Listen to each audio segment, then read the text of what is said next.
Selamat pagi semuanya anak-anak. Pada kali ini saya akan membahas tentang persamaan garis singgung pada kurva. Nah, misalkan sebuah gambar kurva Y sama dengan fx seperti ini. Kalian lihat kurva adalah kumpulan titik-titik yang membentuk sebuah kurva seperti ini. Katakanlah persamaannya Y sama dengan fx. Nah, karena ini berupa kumpulan titik, misalkan ada sebuah titik di sini. Nah, titik di sini dapat dilalui oleh sebuah garis. Nah, garis ini disebutlah garis singgung.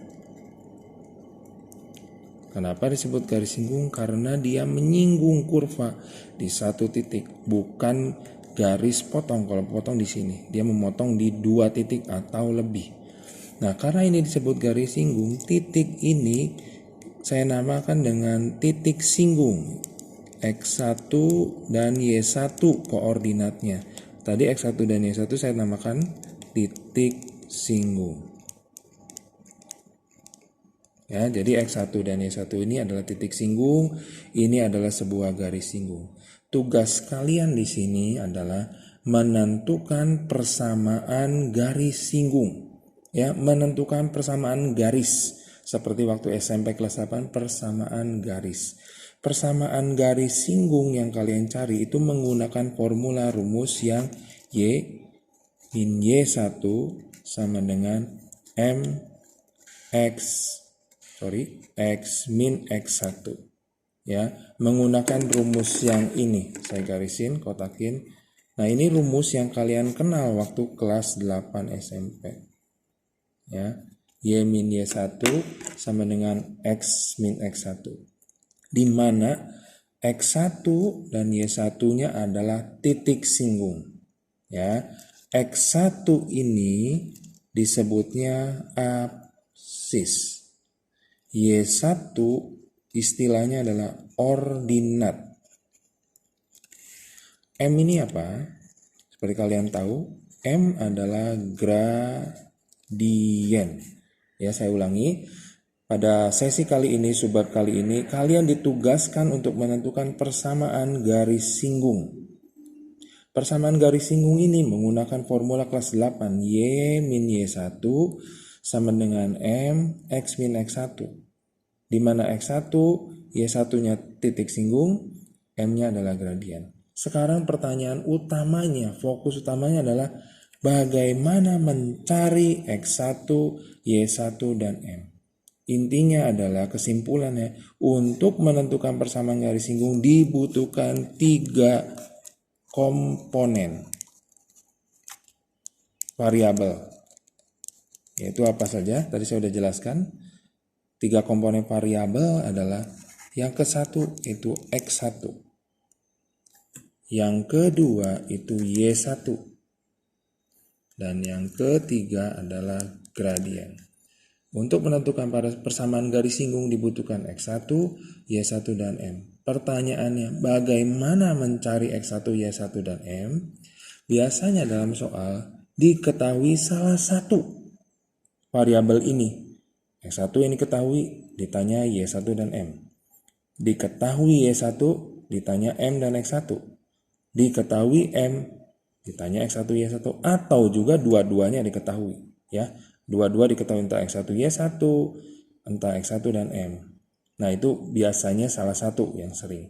Oke, nah sekarang bagaimana mencari X1, Y1, dan M?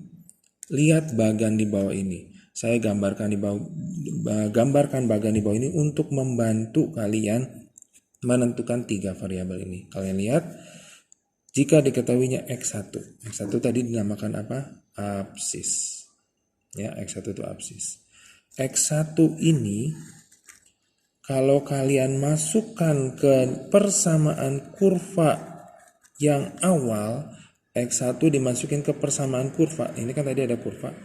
Kurva itu pasti punya persamaan kurva, Y sama dengan Fx. Apapun, Y sama dengan X kuadrat, 2X kuadrat, X pangkat 3, dan lain-lain ya. Masukkan X1-nya dimasukkan ke YFX.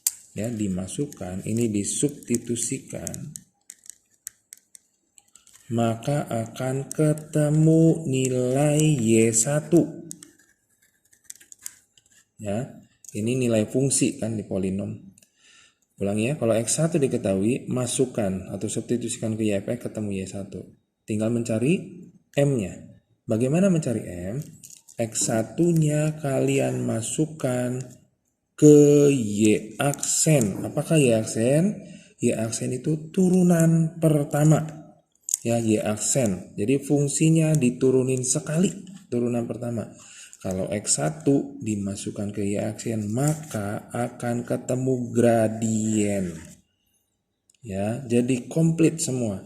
Saya ulangi, kalau X1 diketahui, dimasukkan ke Y(f(x), ketemu Y1. Selesai, 2. Kalau X1 dimasukkan ke turunan, ketemu nilai gradien. Itu kalau X1 diketahui. Tadi saya bilang di awal, kan bisa Y1 yang diketahui. Ya, sekarang kalau Y1 yang diketahui, artinya X1 dan M nggak tahu. Caranya adalah, ini tanda panah bolak-balik nih. Y1-nya kalian masukin ke Y(f(x). Ya, masukin ke Y lah jelas, jangan ke X ya. Masukin Y1-nya ke nilai Y yang ini diganti dengan Y1, pasti ketemu X, yaitu X1. Nah, udah sampai sini, lihat petanya. X1-nya masukkan keturunan, maka ketemu nilai gradien. Itu kalau Y1 yang diketahui. Satu lagi berarti apa yang diketahui? Yaitu gradien. Kalau gradien diketahui, ini pun tanda panah bolak-balik. Masukkan lagi M-nya ke Y aksen. Ya, ingat, M itu atau gradien itu sama dengan Y aksen. M-nya ngeganti Y aksen. Dapatlah X1. Ya, M-nya nilai M 3, 4, 5 setengah, masukkan ke Y aksen, pasti nanti ketemu F aksen X, masukkan ke F aksen, ketemu X1. X1-nya lihat peta, masukkan lagi ke Y(f(x), ketemu Y1. Nah, inilah siklusnya untuk mencari persamaan garis singgung. Setelah kalian ketemu X1, Y1, dan M, 3 nilai ini masukkan ke persamaan garisnya. Ya, jadi tinggal tersisa variabel Y dan X, karena namanya juga persamaan garis. Jangan semua diganti angka, nanti nggak ketemu persamaan garis ya. Jadi yang diganti adalah X1, Y1, dan M dengan peta yang ini. Ini adalah kuncinya untuk menentukan persamaan garis singgung. Nah, ini penjelasan teorinya untuk menentukan persamaan garis singgung. Berikut saya akan sertakan